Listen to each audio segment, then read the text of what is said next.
Bonjour et bienvenue dans les vitamines du royaume pour cette capsule de moins de 2 minutes. Beaucoup de gens aujourd'hui se posent la question, mais dans quel temps vivons-nous?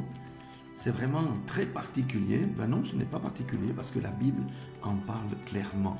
Écoutez ce que dit la parole de Dieu et mettez en perspective avec ce que vous vivez aujourd'hui ou ce que nous vivons dans notre société. Psaume 2, verset 1. Pourquoi ce tumulte parmi les nations? Ces vaines pensées parmi les peuples? Pourquoi les rois de la terre se soulèvent-ils et les princes se liguent-ils avec eux contre l'Éternel et contre son oint? Voyez, nous sommes dans les temps où l'homme rejette Dieu. L'homme veut être son propre Dieu. L'homme veut faire sa propre créature. Verset 3. Brisons leurs liens, délivrons-nous de leurs chaînes. Ah, la parole de Dieu, on n'aime pas.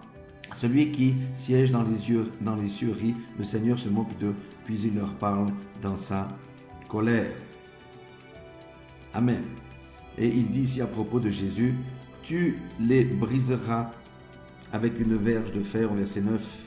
Tu les briseras comme le vase d'un potier. Et maintenant, roi, conduisez-vous avec sagesse, juste de la terre, recevez instruction. Servez l'Éternel avec crainte et réjouissez-vous avec tremblement. Et il dit au verset 12, soumettez-vous aux fils de peur qui ne s'irritent et que vous ne périssiez dans votre voie, car sa colère est prompte à s'enflammer. Heureux tous ceux qui se confient en lui. Nous sommes vraiment dans ces temps. Aujourd'hui, les temps dits de la fin, le retour du Seigneur Jésus-Christ est proche. Ceux qui le connaissent relèvent la tête et les autres peuvent encore venir à lui parce que c'est là que se trouve la paix, c'est là que se trouve la joie. Voilà où on en est aujourd'hui. Nous sommes dans les temps de la fin. L'homme rejette Dieu, mais certains l'acceptent encore. Acceptez-le encore pendant qu'il est temps. Soyez tous bénis dans le nom de Jésus.